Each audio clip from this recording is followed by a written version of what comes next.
Ya. Mohon maaf mengganggu waktunya Bapak.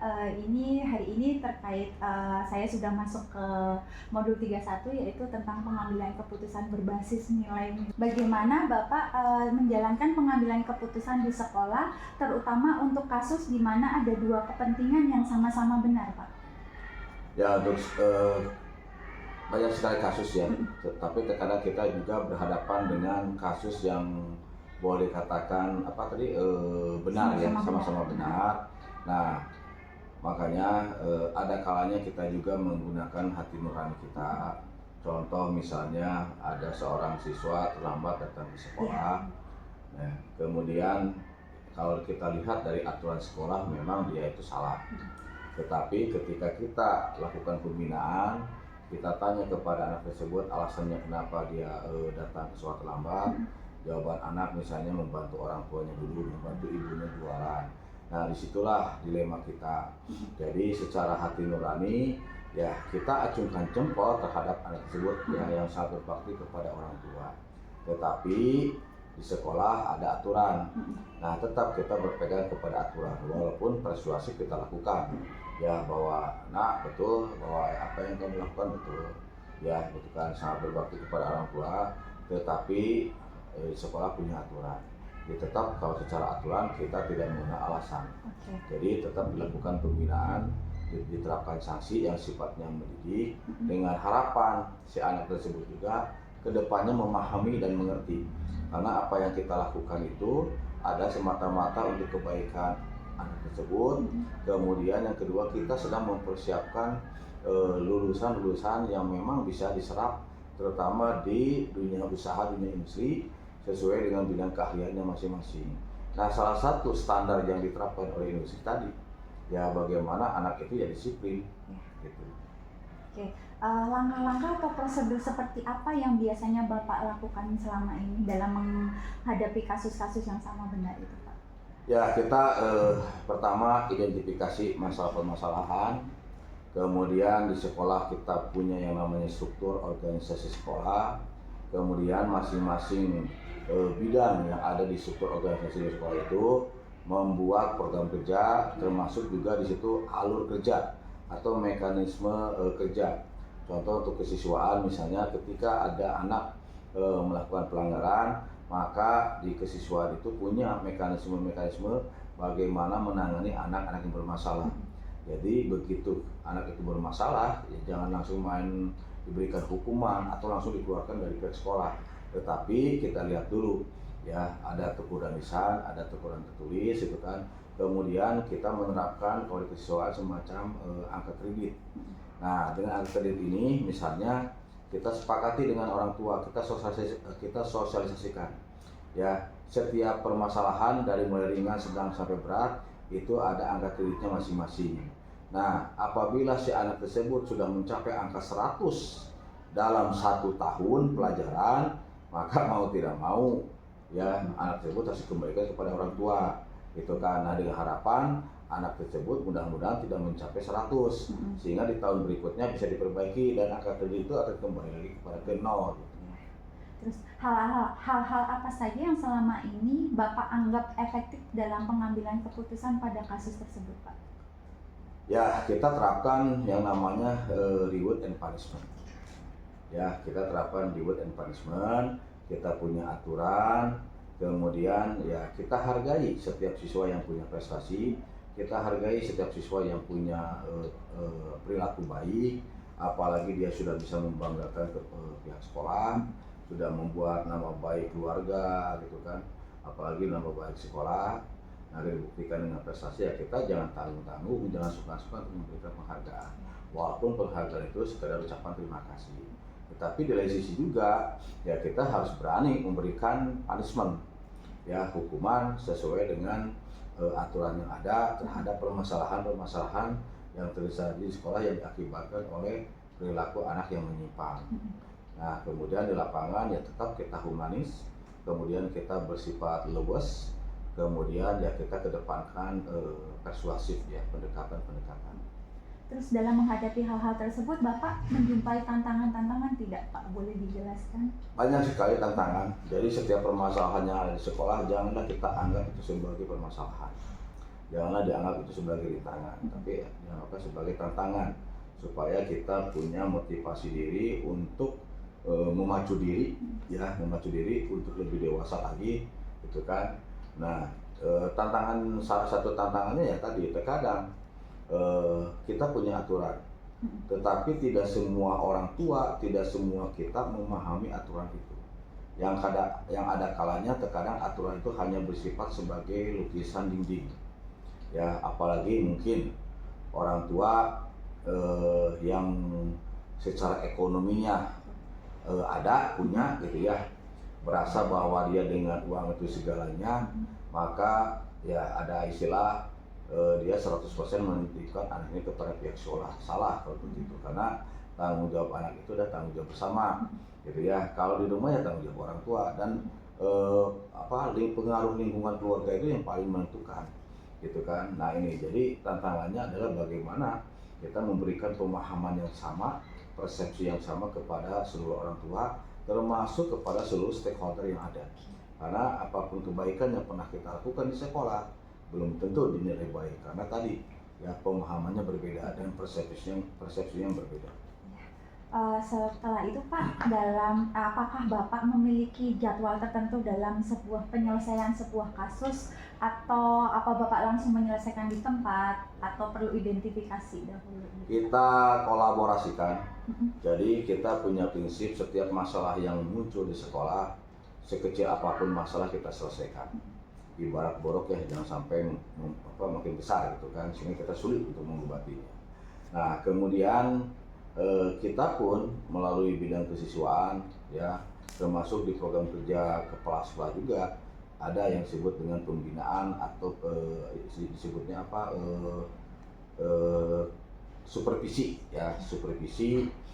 supervisi. Nah kemudian pembinaan itu harus dilakukan secara rutin, ya, secara rutin dan terprogram gitu. Terutama kita libatkan wali kelas, kita libatkan BPPK, kemudian pembina siswa dan kesiswa itu sendiri, gitu kan. Nah sehingga kalau pembinaan itu kita lakukan secara rutin, diharapkan terjadi habituasi, ya, mengenai perilaku anak yang positif, sehingga tidak terjadi hal-hal yang tidak diinginkan di sekolah. Selain itu, Pak, apakah ada faktor atau seseorang yang selama ini mempermudah atau membantu Bapak dalam pengambilan keputusan dalam kasus-kasus tersebut, Pak? Kalau seseorang tidak ada, ya, tetapi semua orang, semua kita yang ada di sekolah ini, baik orang tua, komite, baik pihak guru, ya, kemudian yang terlibat di struktur sekolah, semua terlibat. Ya, jadi ini merupakan tanggung jawab bersama, tidak hanya tertumpu di salah satu orang. Itu kan, bahkan kita juga ya bekerja sama, kolaborasi dengan masyarakat di luar sekolah. Karena tidak sedikit ada masalah-masalah yang timbul di luar sekolah, sehingga minimal masyarakat bisa menginfokan kepada pihak sekolah, kemudian pihak sekolah dengan timnya dan mekanismenya bisa dilakukan pembinaan. Jadi dapat saya ambil kesimpulan ya Pak, ketika menghadapi masalah itu Bapak tidak langsung ya, jadi harus diidentifikasi terlebih dahulu dan dikolaborasikan dengan segala pihak yang terkait, dan juga menemui juga beberapa tantangan, diantaranya Bapak dalam tantangan yang dihadapi itu memberikan pemahaman yang sama, itulah kesulitan yang dihadapi. Satu lagi Pak, yaitu terkait tadi semua hal yang sudah Bapak sampaikan ke saya tentang sharing-sharingnya, pembelajaran yang dapat Bapak petik dari semua kasus yang tadi Bapak ceritakan. Ya, setiap kita pasti punya masalah, ya. Apalagi saya selaku kepala sekolah, ya banyak sekali lah masalah-masalah yang terjadi di sekolah, terutama mengenai anak-anak kita. Dan perlu kita pahami, perlu kita sadari bahwa kalau di rumah saya punya anak 3, di sini adalah 1.300. Dan 1.300 adalah anak kita semua, gitu kan. Dan tugas kita yang paling berat adalah mendidik, gitu kan, mendidik. Maka dalam mendidik ini ya kita harus bersikap sabar, ya, kemudian harus ikhlas, kemudian bekerja harus tuntas, harus cepat, tepat, gitu ya. Dan yang paling penting ya bekerja itu harus penuh dengan tanggung jawab. Ya, tanggung jawab ini ada dunia dan akhirat. Terima kasih Bapak atas waktunya. Itu saja yang untuk sharing-sharing hari ini. Terima kasih banyak atas ilmu. Mudah-mudahan bisa pembelajaran bagi saya juga untuk ke depan. Sama-sama, semoga dilancarkan. Kemudian ya Bu Ana ini sebagai CGP yang diharapkan nanti bisa menggantikan kami ya sebagai kepala sekolah. Nah, yang perlu dipersiapkan adalah mental. Kemudian yang kedua, ada kalanya kita di lapangan menemukan kendala-kendala yang kita anggap itu benar, ya. Kemudian kendala-kendala yang terkadang tidak sesuai dengan aturan, tetapi kita sulit untuk menyelesaikannya. Kenapa? Karena ya mohon maaf, ya ada kalanya orang benar itu bukan dipelihara, orang benar itu bukan dicontoh, malah ada kesan disingkirkan, gitu ya. Nah, itulah yang harus kita di lapangan penuh dengan integritas, gitu kan.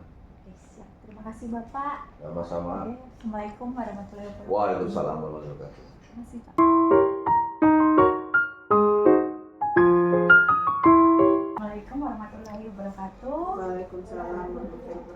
Mohon izin Bu Ai, perkenalkan saya Anastianisi, CGP Angkatan 10 dari SMK Negeri 1 Kemang. Mohon izin dan mohon maaf mengganggu waktu Ibu. Hari ini saya ingin melakukan beberapa melakukan interview dengan Ibu dengan memberikan beberapa pertanyaan, di mana pada saat ini kami sudah masuk ke dalam modul 31 Bu, yaitu tentang pengambilan keputusan berbasis nilai-nilai kebajikan. Nah, mungkin nanti Ibu bisa sharing-sharing ke saya khususnya, jadi untuk menambah pengalaman saya juga terkait yang pertama, yaitu bagaimana Ibu mengidentifikasi kasus-kasus yang merupakan dilema etika ataupun bujukan moral, Bu. Assalamualaikum warahmatullahi wabarakatuh. Terima kasih Ibu Tias atas waktunya kita sharing ya, berbagi pengalaman. Bagaimana cara mengidentifikasi kasus yang merupakan dilema etika atau bujukan moral? Tentu saja kita pertama kita lihat di dalam sebuah satuan pendidikan itu pastilah terjadi kasus-kasus tertentu anak. Nah, di dalam penanganan kasus itu kita harus bisa memilah dan memilih mana yang termasuk ke dalam dilema etika ya, atau gangguan-gangguan moral ya, dilema-dilema etika ataupun moral itu pada siswa, karena tidak semua pelanggaran yang dilakukan oleh anak itu termasuk ke dalam dilema etika. Nah, tentu saja kita harus memahami apa yang dilakukan siswa itu, kenapa siswa itu melakukan hal tersebut, baru nanti setelah kita tahu alasannya, baru kita bisa mengidentifikasi ini termasuk dilema moral atau bukan.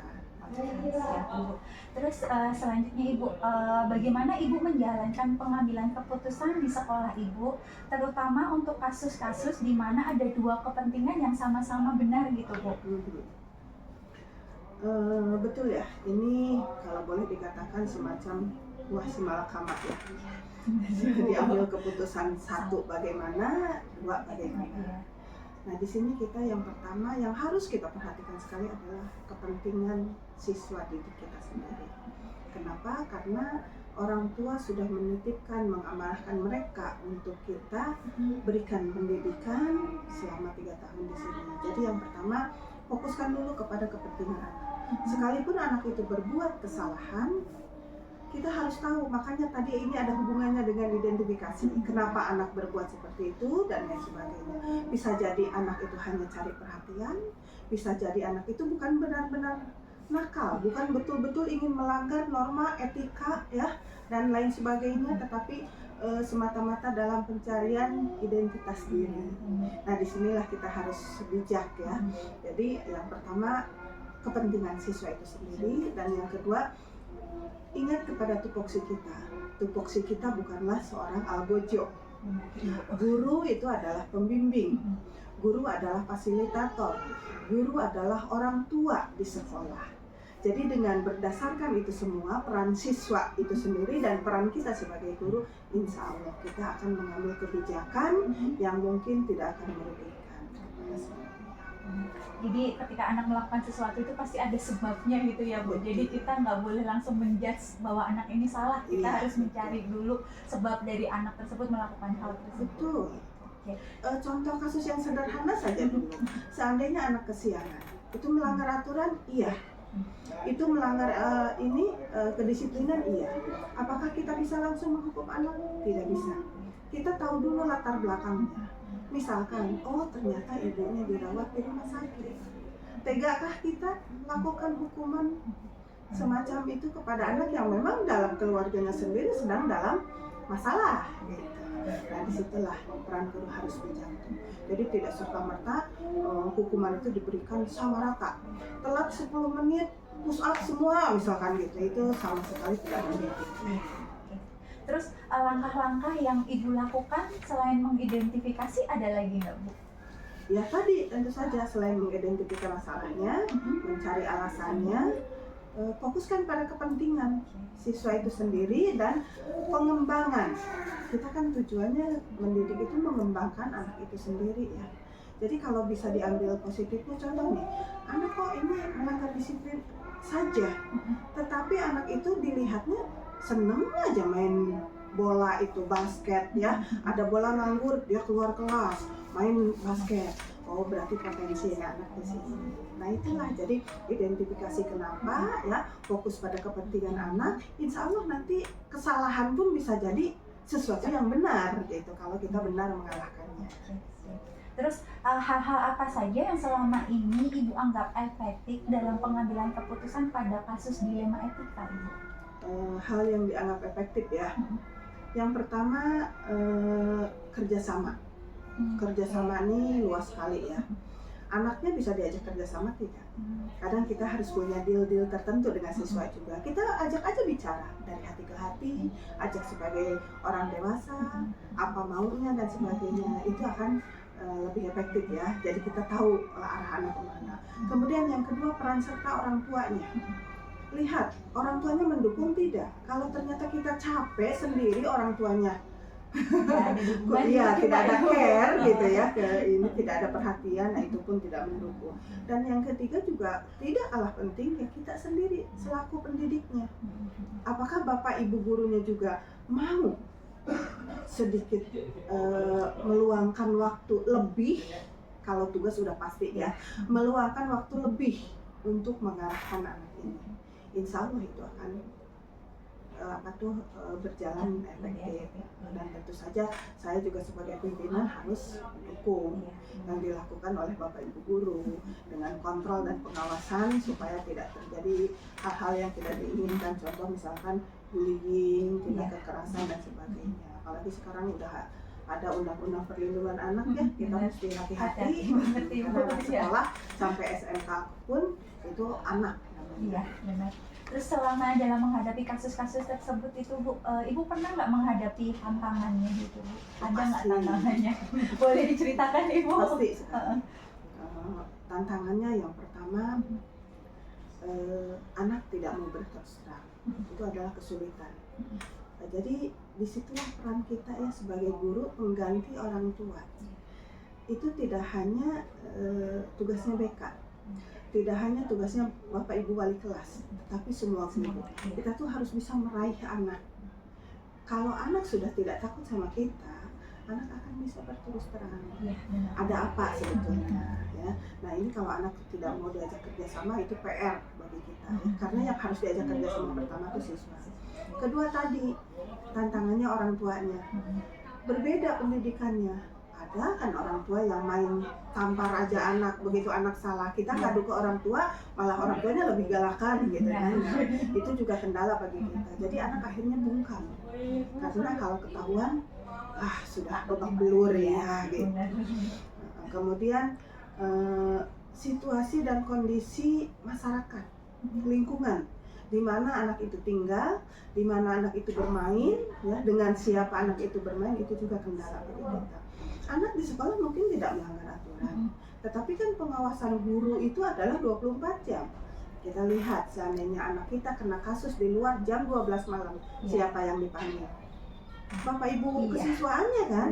Bapak polisi tidak mau tahu. Pokoknya selama bapak ibu gurunya tidak datang, anak tidak bisa dilepaskan. Padahal itu kalau dilihat jam 12 malam loh, ada di luar sana. Tapi itulah peran serta guru itu di satu pihak kita berbangga hati, berarti kita tetap dipercaya sebagai jaminan ya. Nah, jadi kita pun harus memperhatikan kendala yang ada di sekitar anak, di lingkungan keluarga, lingkungan tempat dia tinggal, kemudian ada lingkungan bermain anak. Kadang anak ikut-ikut yang klub-klub tertentu lah, nah itu pun kan hambatan bagi kita. Anak bisa dikendalikan, tetapi ada paksaan dari luar yang haruskan melanggar etika, melanggar moral. Gitu. Iya. Itu.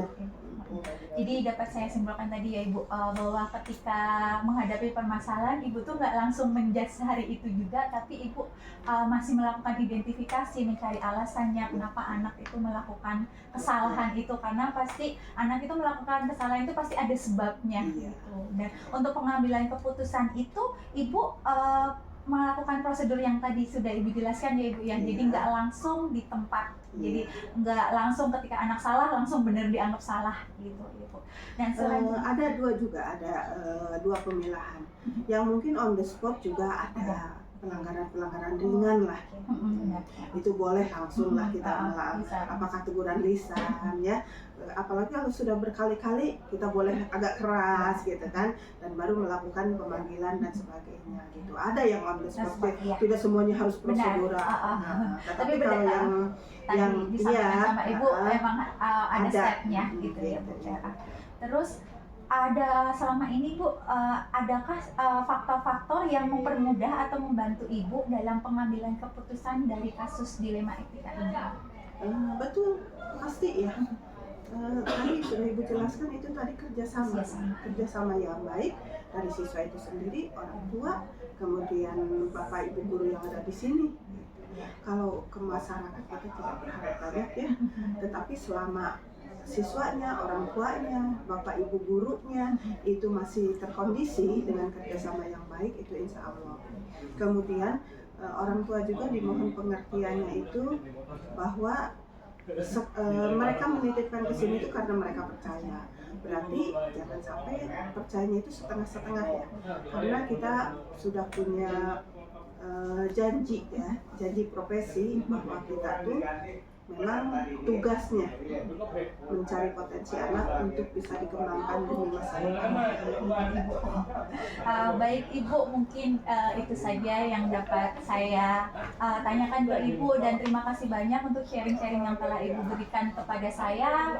Mungkin dapat saya ambil garis besar ya Bu ya, bahwa setiap anak menghadapi atau anak melakukan kesalahan itu pasti ada sebab, dan untuk mengidentifikasi masalah tersebut itu kita lihat dulu kasusnya kayak gimana. Kalau emang kasusnya itu dianggapnya berat, berarti harus ada koordinasi dengan yang lain dan tidak dilakukan secara hari itu juga atau on the spot. Oke, baik Ibu, terima kasih banyak atas waktunya. Itu saja Ibu, terima kasih. Wassalamualaikum warahmatullahi wabarakatuh. Waalaikumsalam.